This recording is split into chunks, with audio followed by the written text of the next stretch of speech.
Kia ora koutou. I'm going to open the session with a karakia. The karakia tātou. Whakatakata hau ki te uru, whakatakata hau ki te tonga. Kia mā kina kina ki uta, kia mā taratara ki tai. E hiaki ana te atakura. He tio, he huka, he hauhu, ti hei, mauri ora. Good morning, everybody. Starting with a karakia helps really bring a grounding and a focus to the room, and you can sort of see how everybody stopped and looked and listened and gets that real energy coming into the space. I'll talk a little bit about that karakia as I speak to my session. I'll also start by introducing myself with my pepeha. Ko mon kia te monga. Ko te moana I takutai a rangi toto I whangai ana a hau mō toku wairua no ingarangi o ku tūpuna. No tāmaki makaurau, te whanganui a tāra I oti pōti o ku whānau. Ko tāmaki makaurau toku tūranga waiwai. Nā mihi nui ki ngā mana whenua o ngā te whātua o rākei. Tīna koutou katoa. I started that with my pepeha, and I'm going to weave a few strands of a little bit of history of Auckland through my session today. As you do when you're starting to prepare something like this. Is it better? Okay, cool. I'll stand here. I'd prefer to be over there, but that's okay. As you do when you're starting preparing for something like this, I thought a bit about what the key messages are, what the topic was. It's a pretty big one. And I first wanted to land on a bit of a consensus view of what smart cities means. So as one does, one turns to Google. Any ideas what I found?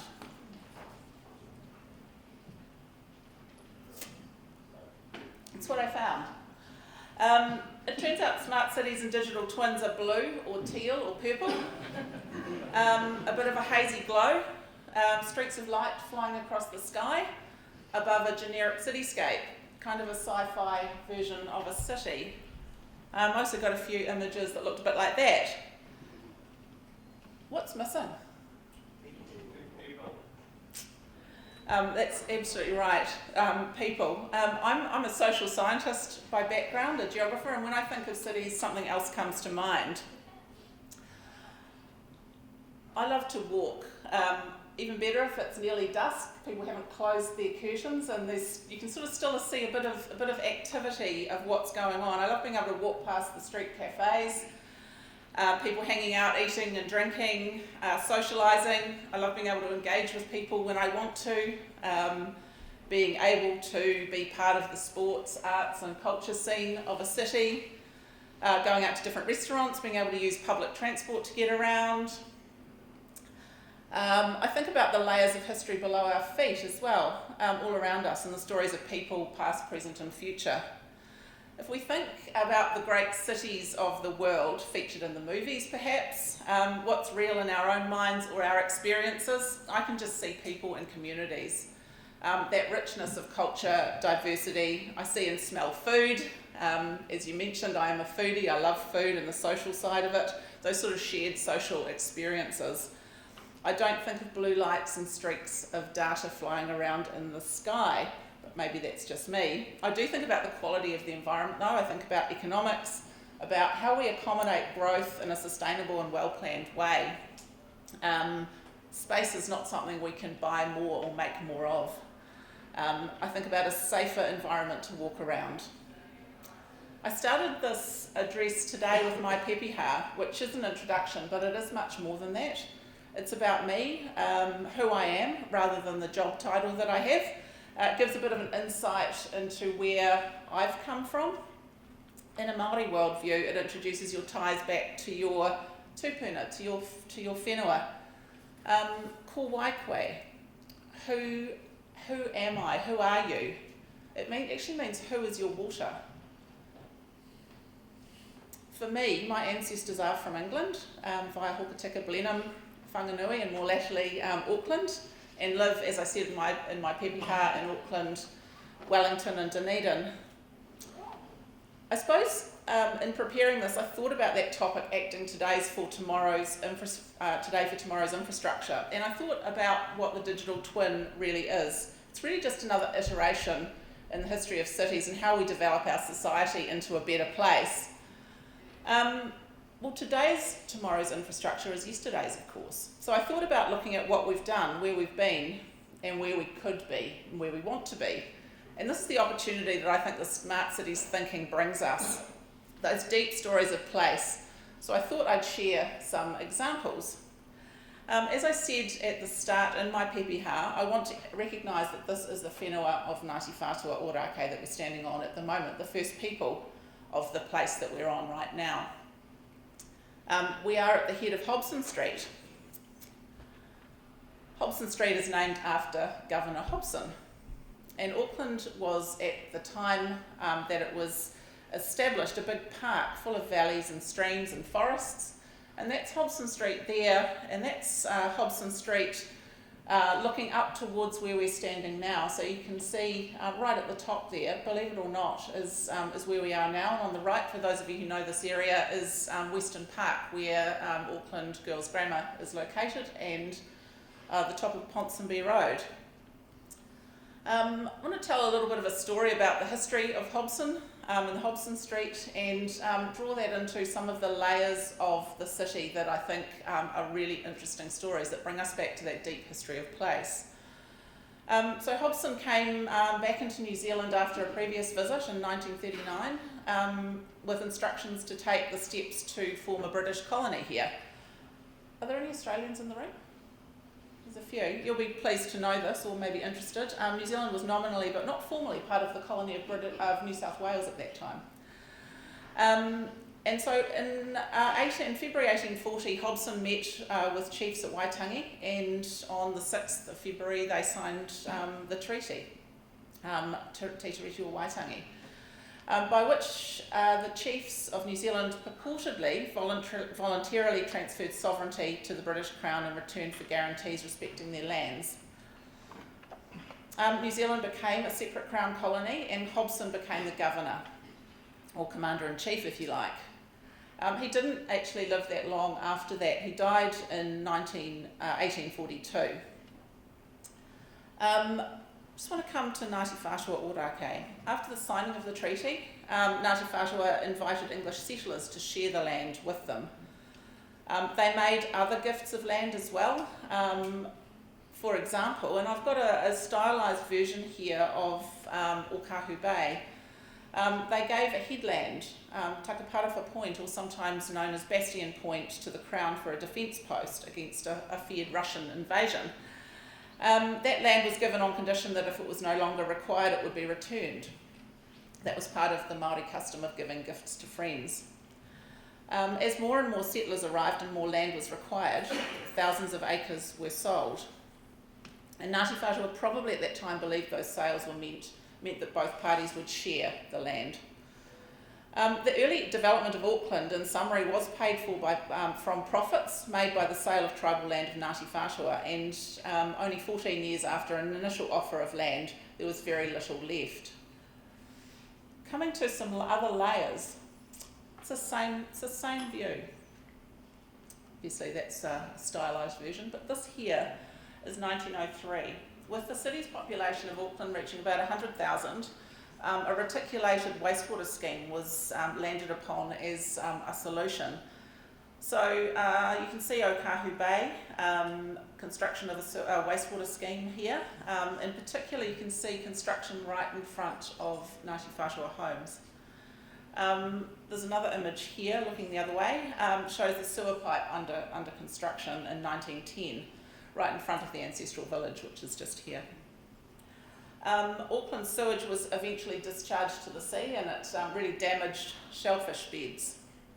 Early public works paid very little attention to Māori interests. So this was a really notable phase in the development of Auckland. And you might be wondering why I'm talking about this, but one of the things that I think we have the opportunity to do with our digital twin and with smart cities is to start to really layer deep stories of place. So to me, rather than talking about technology, the opportunity, I think, is for us to really think about the why. Why are we doing this? How are we layering different elements of data, different elements of information on top of each other? What's important to me in this conversation is bringing things back to the outcomes, or the very human reasons why we're here. As the world gets more and more digitally connected, these very human connections are, in my view, even more important than ever. They almost need to be more thoughtful and more deliberate than they were perhaps in the past. Otherwise we can start to rely on other things for connection, despite that emotional warmth being really a basic human need.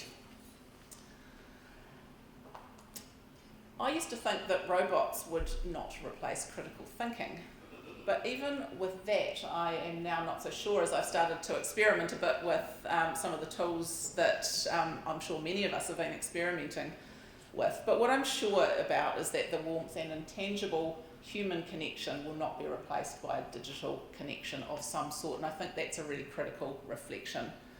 So this is where the digital twin idea will be very powerful, and done right, it will really connect people better than ever to their whenua, to their whānau, to the warmth of human connection, to that understanding of history and of place, and enable even more diverse communities to interact with cities around them. So why am I talking about these sort of seemingly random thoughts in this discussion about digital twins and smart cities? And in fact, the future of infrastructure. Well, first up, this is about the decisions that we make today that will be the legacy that we leave to others. The way we create space and the way we grow and evolve. As I've noted at Okahu Bay, sometimes we don't make great decisions. How we are making decisions for the people that are not yet in the room is something that I think a lot about in my role.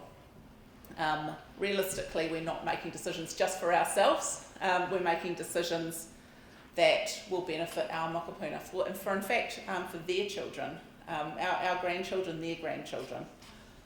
Realistically, technology will get better and better, and how we narrate its story today with tomorrow in mind is really an opportunity for the discussion today. There's an opportunity to tell some stories about what we mean, how we can engage communities in the outcomes of the smart city and the digital twin. Communication by its very nature does not flow in one direction. It is two-way. And cities are ultimately all about people. So that purpose of a city being that place to come together as humanity, that economic hub, somewhere to that in an ideal world we're enhancing people's social, economic and cultural well-being. This language of smartness, or of creating a digital twin, I'd argue needs to be subordinate to the outcomes. What this technology is doing is simply helping us make better decisions, make better use of what we already have. It's another iteration in that development of cities. What that really is that glue, effectively, that glue between the outcomes we're seeking and what we need to do to achieve those outcomes. What was interesting was that I tested the ideas for this talk on a few people, I think quite smart people, and they stopped me early on and wanted to know what a digital twin was and what a smart city was. And I reflected on that. And I suppose what it said to me is that term is not right, but it's not wrong, but it's really about the outcomes that we're seeking to achieve. Coming to infrastructure, our communities rely on infrastructure to support everything that we do, from getting food on tables, being entertained, travelling, ensuring products and services are available when we need them, for our safety and health, and good infrastructure is simply essential for stable economies and prosperous societies. As infrastructure experts, many of the people that I work with, we're being asked to do more with less, to maximise the value of existing assets, the value of the cityscapes and the environments that we already have, fit more efficiently into a finite amount of space. Technology has a critical enabling role to play in the transition to a low carbon economy. Can I have a drink of water, please? By helping to work smarter with fewer resources, by enabling better decision making and connecting us virtually, that is the opportunity that we have. Who here's caught a flight for a 1 hour meeting before? Yeah. Would anyone do it now? Yeah, probably not. Interestingly, thank you.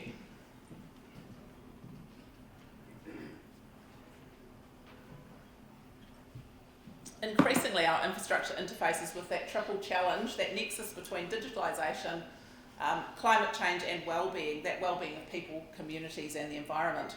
And this is where I see the smartness of the digital twin technology really coming into its own. When I was doing that initial Googling, actually funnily enough, has anyone seen the Bruce Willis movie called The Fifth Element? Yeah, I think it's in 23rd century, I think. Things happen, like when he creates a traffic infringement, he gets a ticket and it comes straight out of his bank account. I think the opportunity of a digital twin will focus us in on the kind of society where we actually want to be. It's probably not that one. As we look to the future of how we live, particularly in cities, I think technology will evolve alongside changes in transport infrastructure and human growth patterns. I wanted to, taking you back to the past, I wanted to just take you to the future, and some of you will have heard me talk a little bit about the possible future, a future that I like to think of, but a future that I don't. So not quite as far into the future as Bruce Willis, but this is 2050, and some people here will have heard me talk about future Chris. This is Chris and their partner at home. They're sitting in an apartment. Chris was named Chris after a grandparent. It's a fashionable name back in 2023, particularly for politicians. So they're sitting at a table. There's a very vicious storm raging outside, and it's been going for 7 days, and it's no signs of abating. And that storm is, it's really warm, it's muggy, the air's quite brown. There's lots of bugs, mosquitoes the size of bumblebees. And pandemics are quite a regular thing. And this couple's living in a constant state of shock.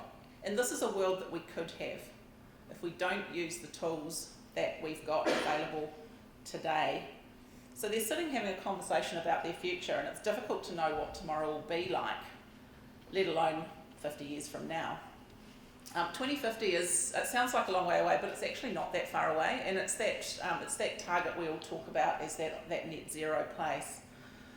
How do we make sure that this future Chris, is at the table today? How do we make sure the future I've just painted is not the one that we end up with? So this is actually the good oil. This is actually what we're talking about.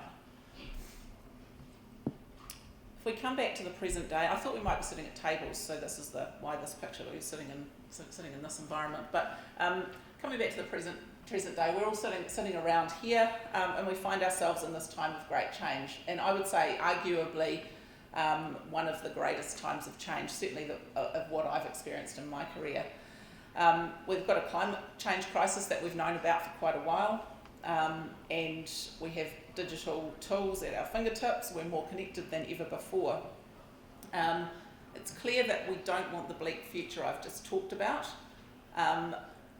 We've got this real opportunity now. We can change something, and with this really strong leadership that we've got in the room, the opportunity that we've got in the room with technology to really enable us to make some very bold decisions that will help us grow future fit cities. I'm going to come to the present day. I'm going to come back to Auckland. We find ourselves in a time of quite a lot of growth. This is Statistics New Zealand data. We might have 2 million people in Auckland by the early 2030s by some of those projections. Might be sooner, might be a little bit later. By 2048, we could be close to 40% of New Zealand's population. One thing in Auckland that we cannot do is make more space. We've got this little narrow isthmus, and being able to grow a city with that precious finite land resource is going to be incredibly important. There can be lots of downsides to growth, but there can be some real upsides to growth, and I think this is the opportunity that we've got with discussions about digital twins, about smart cities, and that ways that we can layer different data sets on top of each other to bring us to really crisp decision making.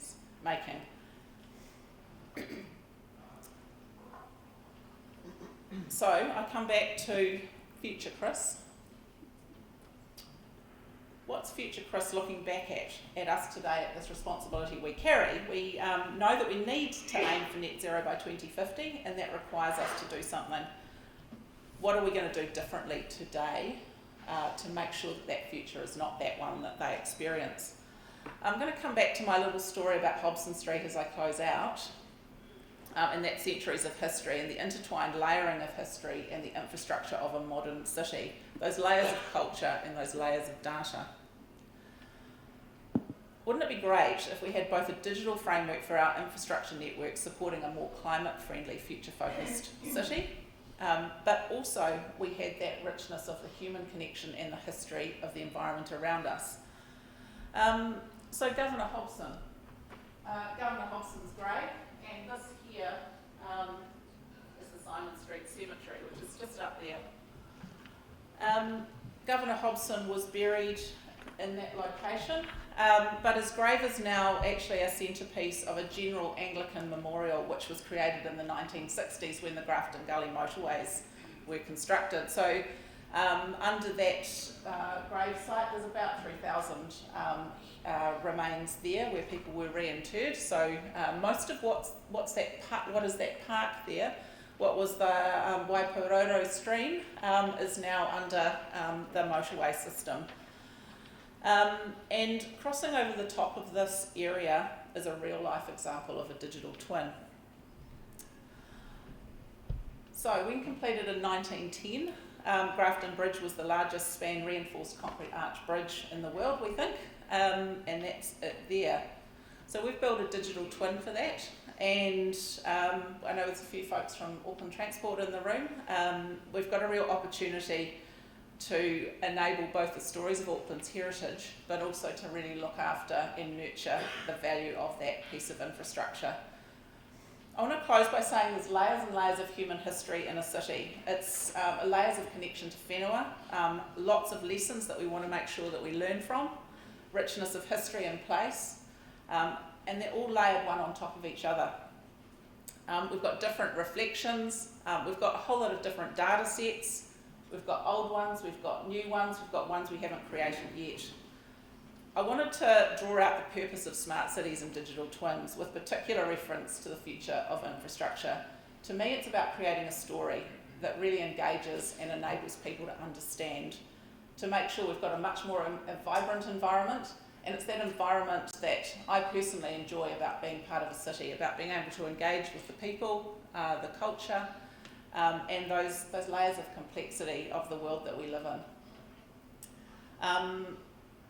I really appreciate having the opportunity to set out some of the things that I see as the opportunities for a digital twin. I hope some of that has resonated with you. Nau mai, haere mai, tēnā koutou katoa.